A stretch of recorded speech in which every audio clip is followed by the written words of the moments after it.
Hey everyone, and welcome to Ink Spotlights from Comix Wellspring. This is the series where we shine the spotlight on immensely talented creators who print with us. And today we're joined again with Mario Martinez. I'm super excited to talk to him about his work a bit more, and everything else that we get to talk about right now. I'm so hyped. Mario, how are you today? It's good seeing you. Tell Yeah. us what you're about your projects with William, and then your own personal projects that you're promoting right now. Well, first and foremost, thanks for having me on again. Really, appreciate you, letting me spotlight my work. As far as what I worked on with Willie Banez, this is issue 1 of Codex of the Jaguar. Let me line that up just right. It's a limited series that we're working on. I kind of describe it like put Mad Max in the Aztec world, and kind of like that's the vibe we're really going for, a ruined world with just oppressed people trying to, scrape by and survive. But Will and I, like I said, we've been working on that series for a few years now. Uh, really, it's my first jump into comic books. And I know when we had that joint interview, Will kind of let you know that this was the first time he's really working off of a script with another person. So, the collaboration on this kind of a project, it's been a really interesting process because, again, as a creator, I'm so used to basically focusing on kind of like my vision and how I want things to be. Whereas when you have somebody else in the mix, you not only have to be like receptive to what they say, but kind of see the value in like, okay, maybe the direction you normally take things isn't the right thing for this particular, this particular genre, this particular project.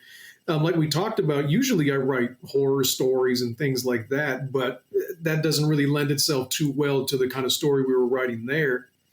But as far as like Will and I, we've collaborated on quite a few things, actually.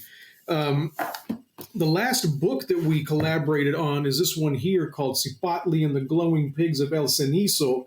This one, I guess to give reference, when I was young, I fell in love with the Vampire Hunter D series. I don't know if you're familiar with Oh that yeah, anime.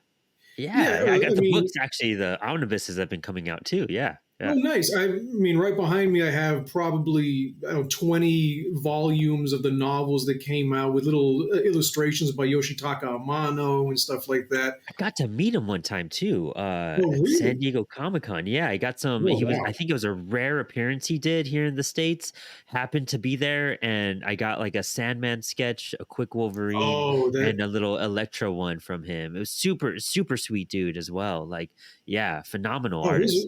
his work, just revolutionary. But not only the Vampire D books, but Conan the Barbarian. When I was a little kid, I loved that stuff. You could not tear me away from those Conan books. And They're so so the sick. Sapatli character is kind of like my homage to those kinds of characters. Basically, in the ruined Frontera, he goes from town to town, kind of saving people from, it's kind of like Monster of the Week stories and stuff like that. So a little sword and sorcery on the border. I know I'm currently revising the second part of the story. They really don't have anything to do with one another. Like Vampire Under D, it's each story is its own new thing. Mhm. And with that character, I look forward to really just writing as many stories as I can come up with, and he kind of is a good fit for it. I know I have a few, first drafts already in the pipeline and stuff. But the other book that William and I worked on was this one here, Neo Laredo, and that was the one I was telling you about last time. Kind of like think Akira on the border. And when I initially approached William about it, like as I told you in that joint interview, I've known William for probably over 20 years now. His family ran what you asked me is a culturally significant place here in Laredo. It's called Sal's Pizza. It was a venue for hardcore shows, punk shows, death metal, in a place where if you're on the border, you know that up until maybe the past 20, 25 years, that wasn't really something that you had like in this area. And Mhm. so that's how I got to know Will initially, just through running in the same circles. But I always knew that he was interested in art, and anytime I would see his sketchbook, I'd be, really impressed with the ability that he was really showing, and you could really tell the dedication and the study that he put into it.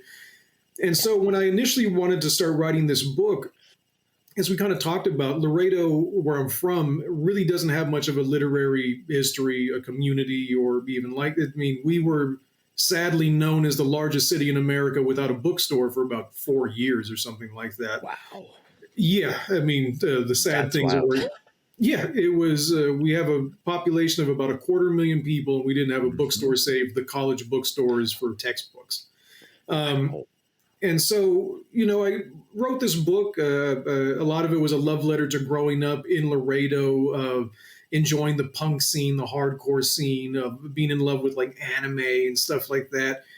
And I really tried to make this a real local labor of love. Everybody from the editor, Chris Amaya, to the graphic designer, Anna Clement, to William, who was the one that came up with the cover art.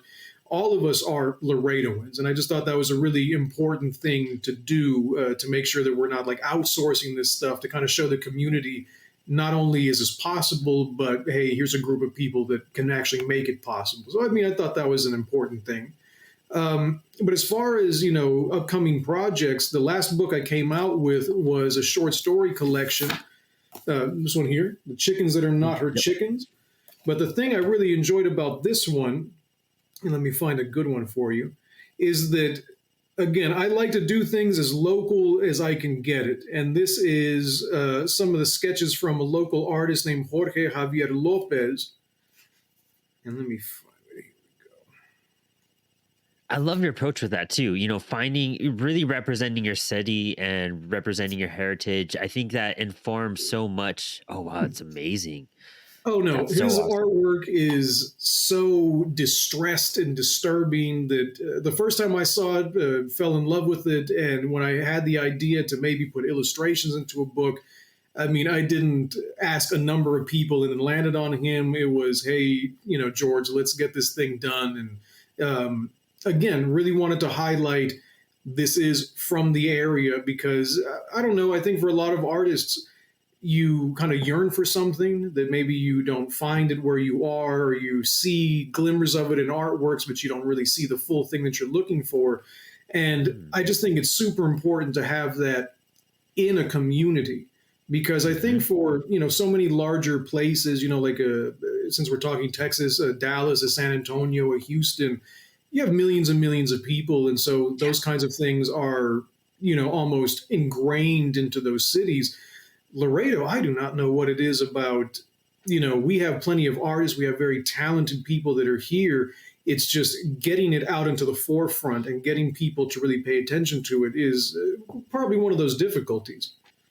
Oh, I feel the same way from growing up in El Paso. I feel like some of these towns are just like, they're staples in a sense and people have heard of them, but they're not too sure like why, like what Yeah. what makes this place so important, what makes it stand out so much. And I think that's why the stories you're crafting and what you do is so vital and so important because you're sharing the knowledge and the love and the lore of where you come from. And I think that's something that, you grow up, as a punk rock fan, I'm sure you've looked into like punk history and we know all about CBGBs and like New York scenes and like the Bay Area and stuff like that. But really rooting it to a local level makes you appreciate where you come from even more, and it makes others appreciate it even more. And that like brings kind of like love and sometimes even funding to some of these cities. People go there to scout out places because now they've heard of this in this book and now they need to scout this for a movie, or they bring attention to it, or now they're going to visit or research it. And I think creators like you are so vital. And it also shows like no matter where you come from, there's history to talk about, there's stories to be told. You kind of remind me a lot of kind of like the way Alan Moore approaches a lot of his work, how it's all about Northampton and like he's never really left there, but he's like, uncovering so much and turning it into stories and making it his focus of his work at this point. And I think I really admire that because I used to just not like my hometown so much. I just tried to get out of it. But then you kind of think back and be like, I could have pulled so much just from where I was at. It doesn't matter where you are. There's so much to be said. And I think you are a perfect creator to like teach that lesson to others. Oh, thank you. And that kind of reminds me there's, you read things or you see things that are almost like guiding principles. It's something you can kind of like think like, oh, I can get behind these kinds of thoughts. and there's always two things that always kind of stuck in my mind the further I've gotten into my writing, journey. One, I don't know who I would attribute this to. I think it's some old Greek or something like that. That it's the wise man plants a tree whose shade he will never feel. And I just think that I used to describe it to my students because I taught here in Laredo for a very long time. That I kind of look at it like I'm scattering seeds. Like I'm probably never going to come back here to see what grew, but maybe something will grow from it. And the other thing that I always think of is Henry David Thoreau, Walden, that real hippy dippy book from the Yeah. 1800s. There's a line that I really used to focus on when I would teach it to my students, and it was, I'm going to butcher it. To paraphrase it, it's something like, "What must we be cursed to one Oxford and one Paris for eternity?" And I would always tell the students that, all that really means is, do you really have to go in America to LA or to New York? And that's the only place that you can make art, is that you can do it wherever you are. You can make this place the next one. It can be the one that grows organically and is looked at in the, history books as this monolithic place, but we have to do something there. We have to actually try. And I'm sure in El Paso it's the same way. In Laredo, we have a real brain drain problem where we have a lot of talented individuals that, they go somewhere else. They can't find an opportunity here to really explore their artwork or to find, a living doing something like that. And so it's great for them. I never fault anybody for it. I mean, go make art wherever you can, however you can. It's just, man, it would be so great if that was something that we really highlighted here and really try to celebrate. And again, if it just had to be that someone needs to do it first, I'll gladly step into it. Again, great lesson to teach people, especially like younger people. I feel like that was my whole ambition when I was younger. Is I got to get out of El Paso for me to do this. I got to do this, and I stayed there for 30 years, and I was making art and I was doing everything, and then I moved across the country to Virginia. It's even a smaller town, and I'm actually more productive in this smaller town than I was back home.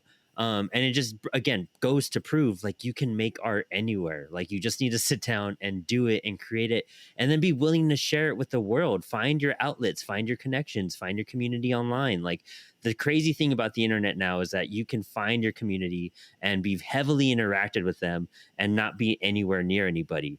And it just really just focusing on what you do and what you create and what you have to express. And sometimes, living life helps, traveling helps, seeing the world does help, and that does inspire. But that doesn't mean you need to fully commit to, oh, I need to go live there for 10 years to figure out how to like do X, Y, and Z.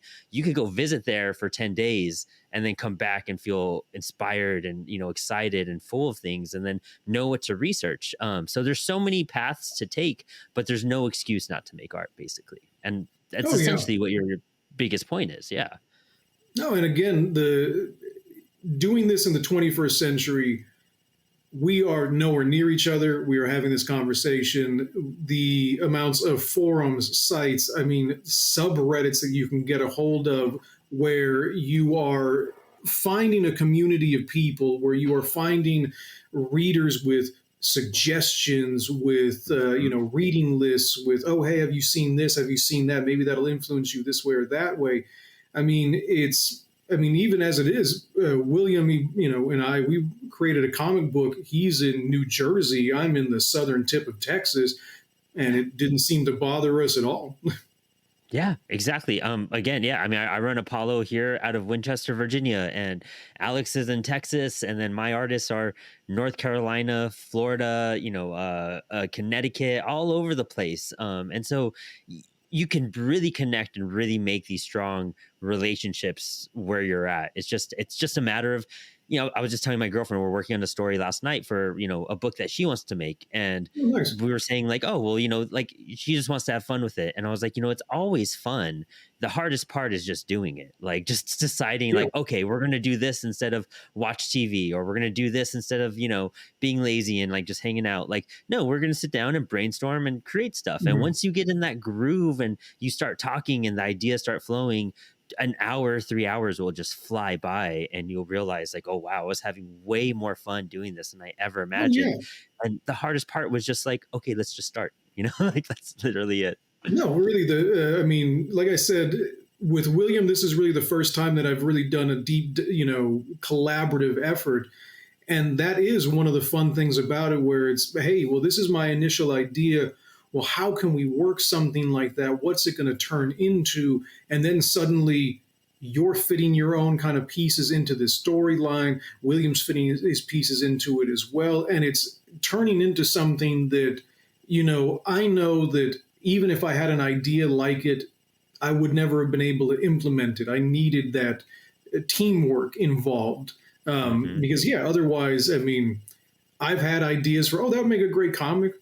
I can't draw to save my life. I don't know the art of lettering, of shadow work, of anything like that. And I mean, even something as simple as, well, how are we going to do the layout for the page? Should we do 3 panels, 5 panels, 6 panels? And then you're worried about, well, are people going to get bored looking at these panels in a uniform way? I mean, just things that I'm just the writer. I put words one after the other, and hey, there we go. That's that. And so again, one of the things that I really do enjoy about writing in the 21st century is how easy it is to collaborate, how easy it is to talk to different authors and to really expand an audience despite where you are. I think of another local author. Well, I mean, he doesn't live here any longer. He goes by Z. Lindsay. He's written 2 books. One is called The Cargo of Bones, and the other is A River Against the Sea. At the moment, he's living on the coast somewhere in Mexico. All of his books are in English. They're published in the United States. I don't know the program or the people that he's using, but he's like, oh, yeah, my beta readers, this, that, and the other. He tells me about these things. I mean, they're not where he is. Yeah. And so it's one of those things that if you really just go searching, you'll be surprised the audiences that you'll find, the people that you'll find. And, I say that's the thing about the 21st century that's so great, that audiences can be smaller and still be, so much more effective. 1,000 people that really like your work is better than 10,000 people that, maybe in passing looked at it once.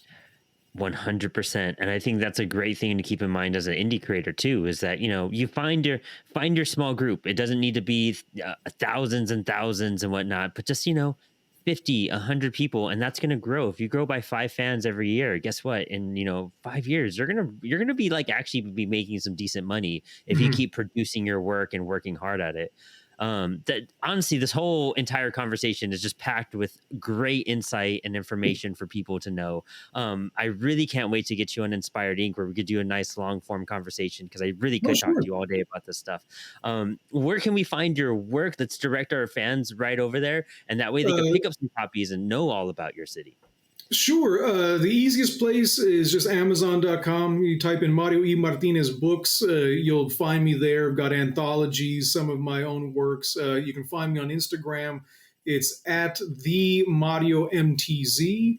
And otherwise, you can go to my website, marioemartinez.squarespace.com. They snuck that Squarespace in me a while ago. Yeah. And, all those places have links to the various books, the various comic books that I've been working on, and also other podcasts that I've done, interviews or audio versions of my stories and things. So, I mean, lots of stuff out there. Awesome. Mario, it's always a pleasure to talk to you. I can't wait to talk more, and congrats on your success so far. And I can't wait to see everything else that you do in 2025. Well, thank you again. And thank you for having me. I appreciate it.